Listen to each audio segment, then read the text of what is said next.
Magandang araw po sa lahat. So, yung ating tatalakayin o titingnan ngayon sa ating collection ay yung mga barya na nagawa ng ating mga kapwa collectors o matawag natin na private mint sila dahil hindi sila galing BSP, yung mga baryang to. So, maliban sa dati nating pagkakaalam, yung Bangko Sentral lang yung gumagawa ng mga barya or medals, commemorative medals. Ngayon mayroon na ring mga private na individual or tinatawag natin na private group or private mint or private company na gumagawa na rin ng mga barya, which is very highly collectible dahil napakagandang gawa nito. So marami na sila. So far ito yung tatlong nag-stand out para sa akin. So nandito si ito yung commemorative na ginawa nila for Lapu-Lapu. Ayan siya. Napaka highly collectible, pure silver. And then yung latest na si Jose Rizal. Ayan po, pure silver din po.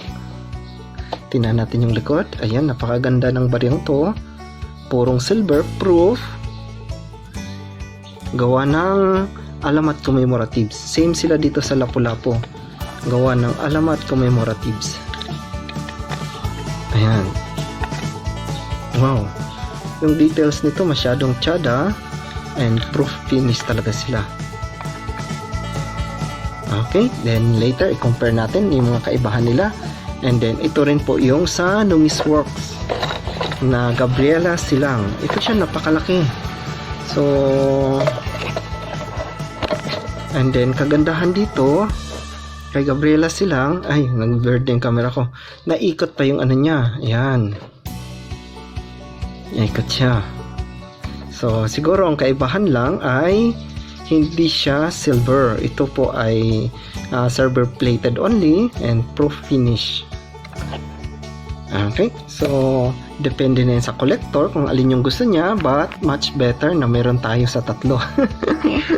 So yung una pong na-produce talaga ng ating mga private collectors or private na mga mint or company ay yung Gabriela Silang. Ito yung pinakaunang nagawa at napakaganda po nito. See, napo-fold pa siya. Siya rin so far ang pinakamalaking box. So nakasulat yan Filipina, go. And then prominent Filipino series. So hindi pa ito nagawa, nasundan ng Numisworks, kaya until now iisa pa rin lang siya. Hopefully tutuloy ulit sila. See, pagbukas mo, ayan, adjustable yung stand. Okay, so gawin natin siya dyan. And then naikot din yung kanyang lagayan ng barya. Wow, napakaganda talaga.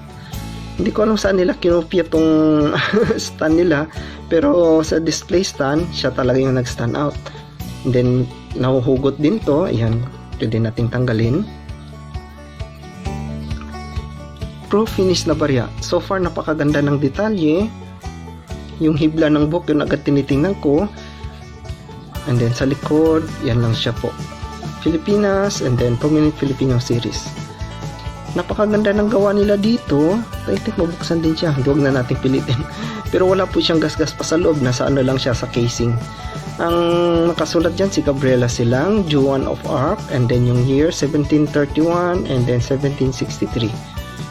Okay, yan ata yung dito ata siya namatay noong 1763 nung natalo siya ng mga Spaniards. Asawa po siya ni Diego Silang. So ang ano ko lang dito, yung pagkagawa niya masyado siyang kung napansin nyo, marami siyang maluluwang na spacing. So yun yung hindi ko masyadong okay rin naman siya, pero parang nanghihinayang ako sa space. Hindi masyado siyang na-utilize kumbaga.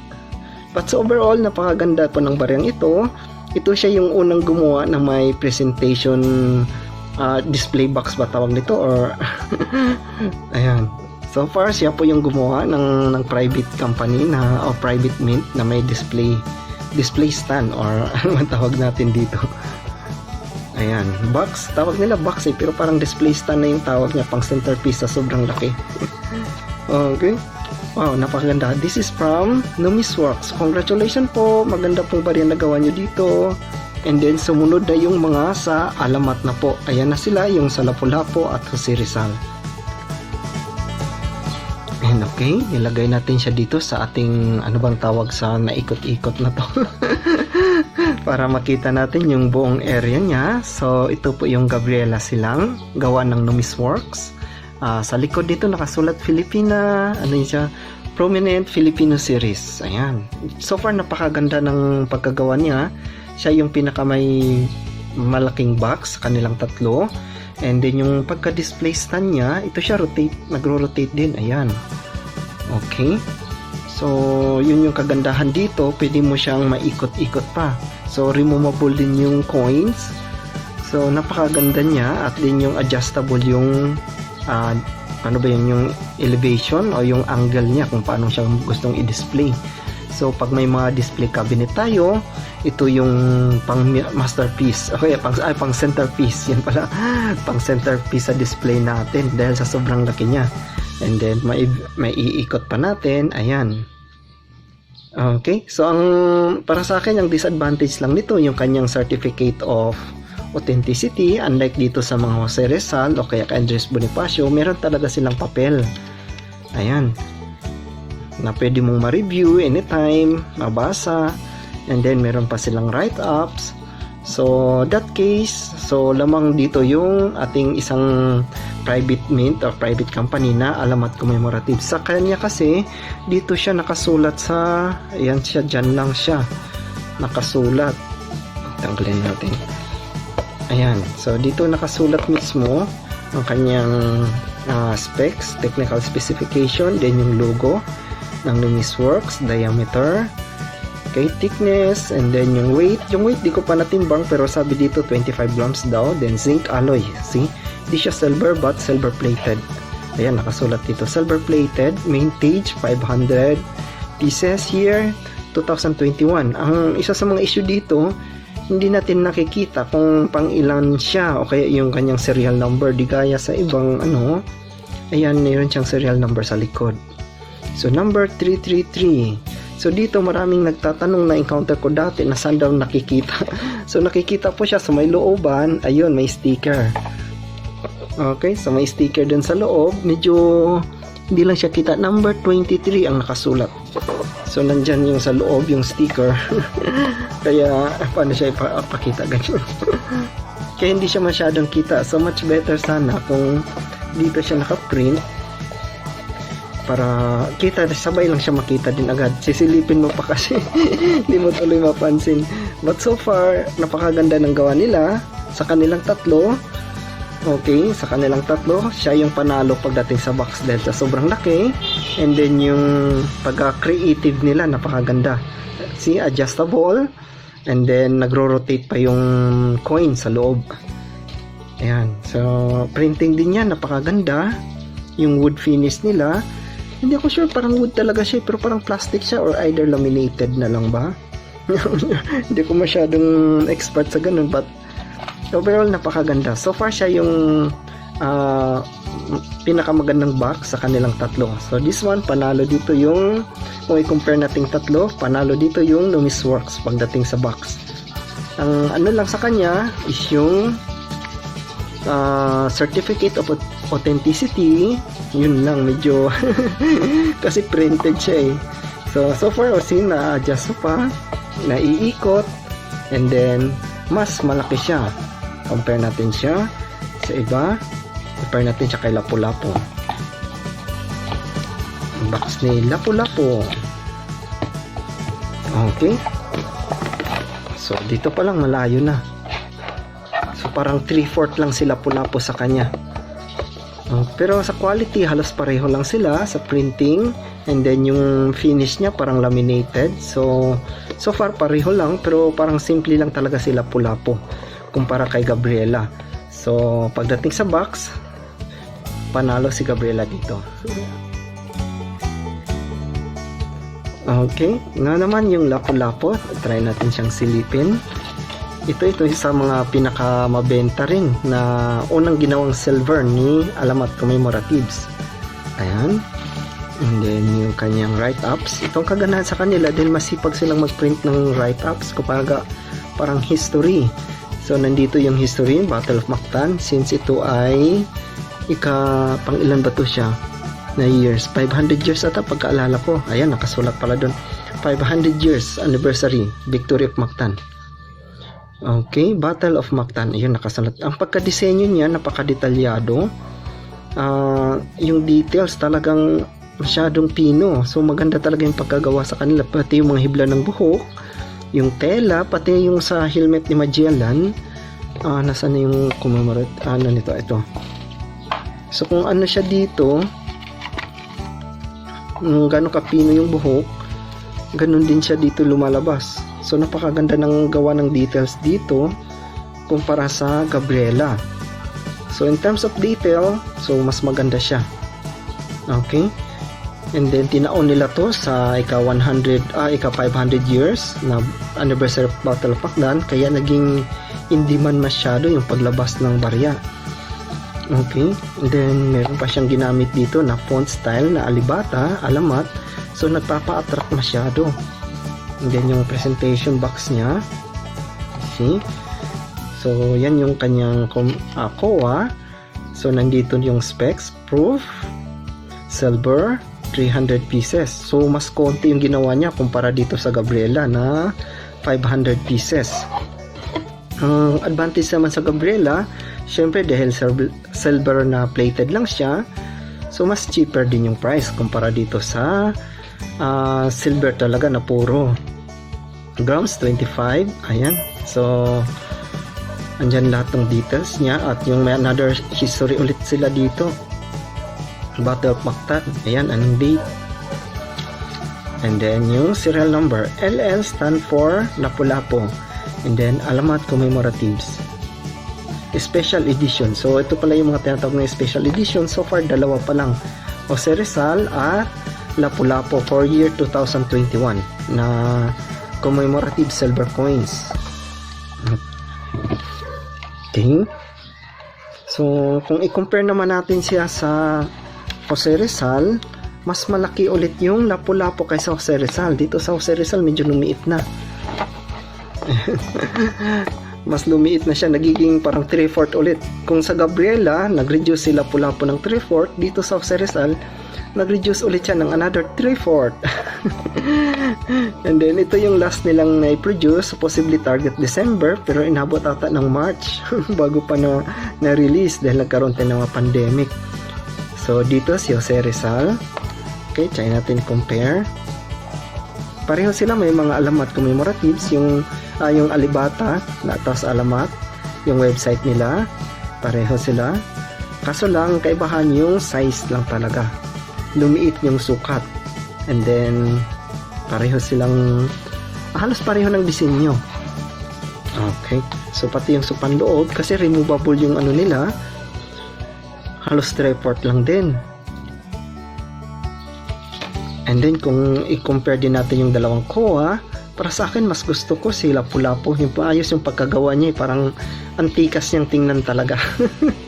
Kumpara kay Jose Rizal na parang okay din naman, pero mas maganda ko sa ibang collector, pero para sa akin mas gusto ko pa rin yung Lapu-Lapu. Kaya until now in demand pa rin siya, kasi nga 300 pieces lang yung ginawa. Okay, in terms naman po sa barya, kasi na removable din ito, natatanggal. Ayan, ito rin tanggalin din natin. Okay, in terms naman sa coin, pareho silang proof. Nabiyan siya i-focus. Ayan, focus natin. Pareho naman po silang proof, pero mas detalyado. Mas nakikita kong detalyado si Lapu-Lapu. Ayan siya. Kasi sa buhok pa lang, yung hibla ng buhok, and then yung disenyo niya paikot, masyado siyang mabusisi talaga. Compared dito sa Rizal, parang simple na lang siya. And then ganoon din sa likod. Kung titingnan nyo rin sa Lapu-Lapu, so talagang mabusisi yung pagkagawa sa Lapu-Lapu disenyo. Dito kasi sa Jose Rizal parang naging simple na lang siya. Okay, so depende din sa collector ano yung gusto niya. At kung akong papipiliin, parang mas gusto ko si Lapu-Lapu talaga. Now we will compare sa tatlo. Try natin din hugutin si Gabriela, kasi siya din yung hindi rin to pahuhuli. Okay, si Gabriela naman ay gawa ng Loomis Works. So mas malaki siya, pero ito siya ay silver plated. So ito yung kaibahan na sinasabi ko, na parang nanghinayang ako kay Gabriela. Kasi yung space niya, parang marami siyang space na vacant. Tingnan niyo, parang nagmi-mirror finish na lang siya. So, di kaya, lalo na sa likod. Ayan. Tabi muna natin sa Jose Rizal. At kung i-compare natin siya dito sa Lapu-Lapu, ayun, yung sa Lapu-Lapu talagang parang utilize nila lahat ng space, parang walang iniwan ng space, lahat meron kang nakikita. Compared dito sa Filipina na masyado siyang spacious pa, parang maluwang pa masyado. But so far okay din naman po, napakaganda, lalo na gustuhan ko yung hibla ng buhok. Okay, and then yun nga lang, yung mga gilid niya, sana meron pang space. Meron pang mga design na nakikita. Same dito compare natin siya dito kay Lapu-Lapu. Yung Lapu-Lapu medyo maliit na barya, pero inoccupyan niya lahat ng space. Kumbaga wala siyang tinira halos na space. Every angle meron kang makikitang disenyo. Kaya yun yung nagpapaganda rin. Kumpara dito, okay na siya pero simple lang talaga. Pero kung titingnan nyo yung hibla ng buhok niya, yung tali sa ulo, napakadetalyado rin. Okay, kumpara dito naman, ito talaga mas grabe yung buhok niya. Okay, so kung pagdating sa coin, kahit pagtabihin natin silang tatlo na mga gawa ng mga private mint natin, panalo po si Lapu-Lapu. So Lapu-Lapu wins pagdating sa mga coins. Balik natin siya dyan.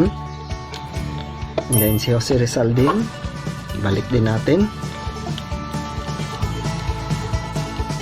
And then si Gabriela.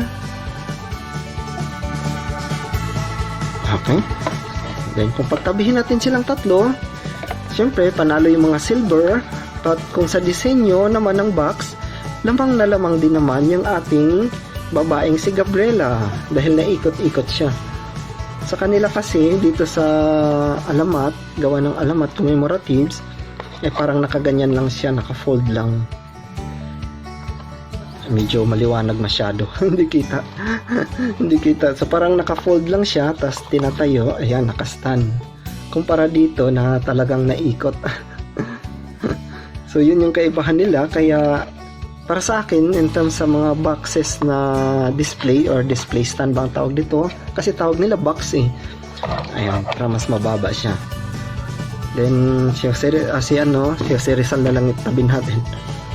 So pagdating dito naman nila, cute siya tingnan. Cute. Pero mas bongga talaga si Gabriela. Ayan. Kung pagtabihin natin, kahit na itabi natin dito si Lapu-Lapu, tabi mo na Jose Rizal. Medyo maliit yung table ko eh. Baba mo na si Jose Rizal. Okay, may ribbon pa siya. Yan yung kasing hawakan pag pinupull out sila. Okay, pareho silang wood. I think parehong kulay lang din, parehong disenyo. Pero yun nga po, sila ay baba. And takip. So ganun lang talaga siya. Unlike, okay, pagbuksan natin, ayan,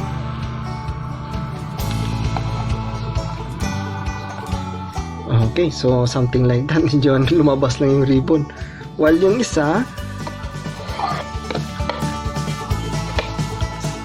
okay, mas malapad pa siya, laki. And then pag i-open, yan, may adjustable ka pa. And kung saan mo gustong anggulo, pwede mo siyang ipaikot-ikot.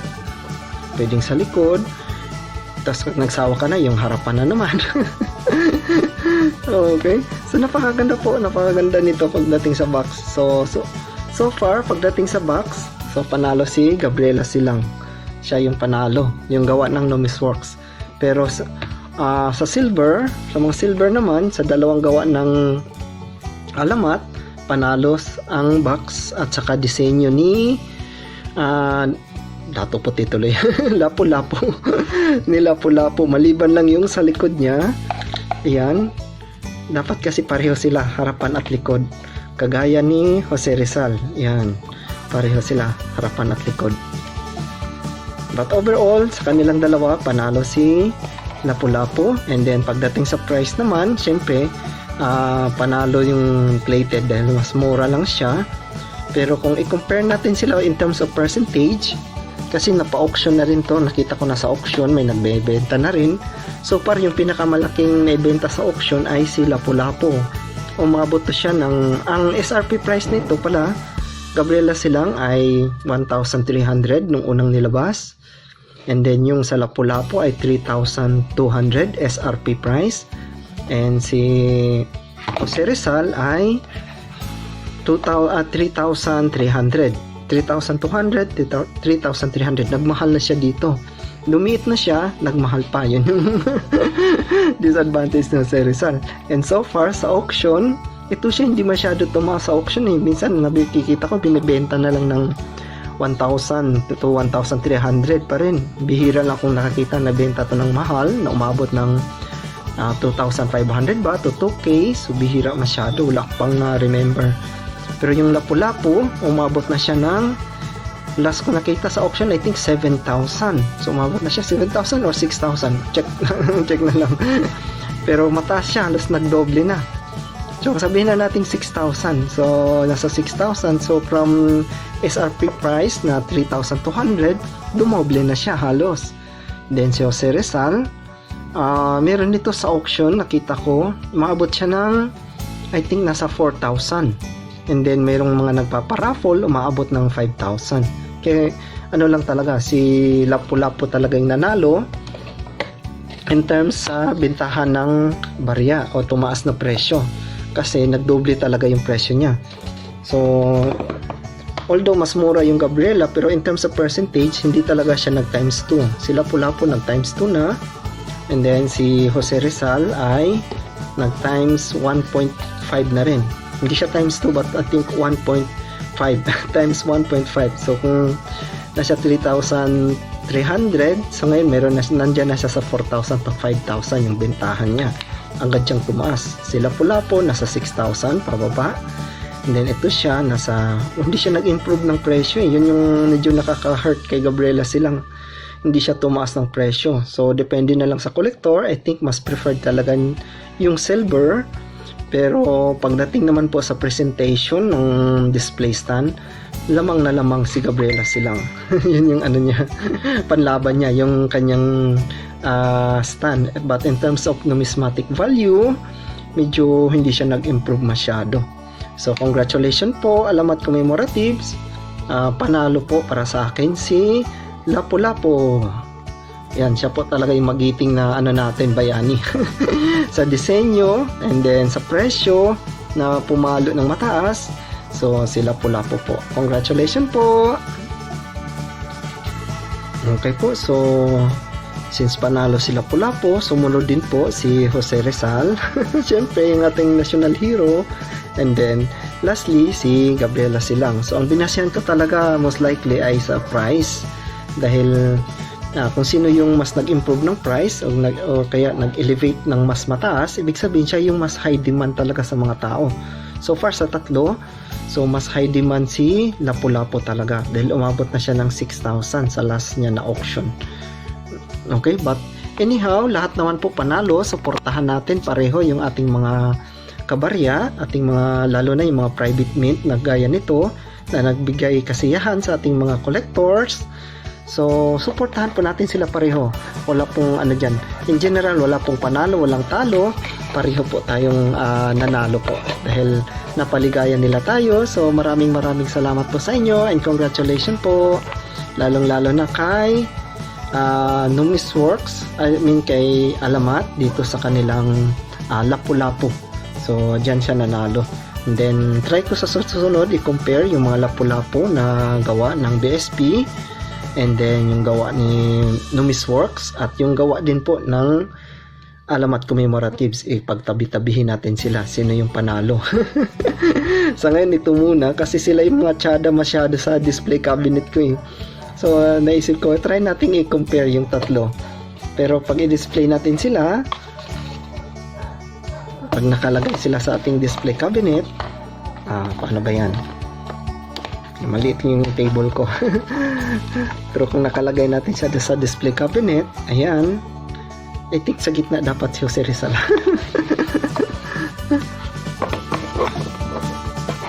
So kung naka-display cabinet man sila o kanong pang forma, So, mas nag-i-stand out talaga si Gabriela Silang kasi nga napakalaki ng stand niya. Siya yung ano talaga, unang nakikita. Next na lang dito si Lapu-Lapu, then si Jose Rizal. Si Jose Rizal hindi masyadong pinapansin pag nasa cabinet na kasi napapansin ko rin sa mga tumitingin, parang common na sa kanila si Jose Rizal. Parang, si Jose Rizal. Pero pag nakita nilang si Lapu-Lapu, si Lapu-Lapu to And then si Gabriela Silang, nakaka-impress agad pag nakita na, uy, umiikot-ikot pala to. Pag ganun, ay, naikot pala to. So, doon nakakalamang agad si Gabriela pag nasa display na siya. Pag nalalaman lang kasi natin na maganda yung ating mga collection pag pinapakita din natin sa ibang tao kung alin yung kasi tayo personally gusto natin yung barya pero sa iba ay hindi masyado. Pero mas maganda ipapakita din natin sa iba, so kanya-kanyang taste na lang tayo. Pero base sa presyo na aking binasihan sa mga auctions, sa pagre-resale and then sa pagpaparapol, panalo talaga si Lapu-Lapu. Siya yung tumaas yung presyo talaga. Pumalo siya ng times 2. So, congratulations po sa mga nakaka-avail nito. Very limited lang. Ito siya 500 pieces, 350 pieces, and then 300 pieces. So, ganun lang kakonti yung mga na-produce ng mga yan. So, congratulations na lang sa mga naka-avail. Maraming salamat po. So, supportahan po natin yung ating mga private companies o kaya private mint o yung collector na gumagawa din ng ganito mga barya. So, thank you po. Maraming salamat.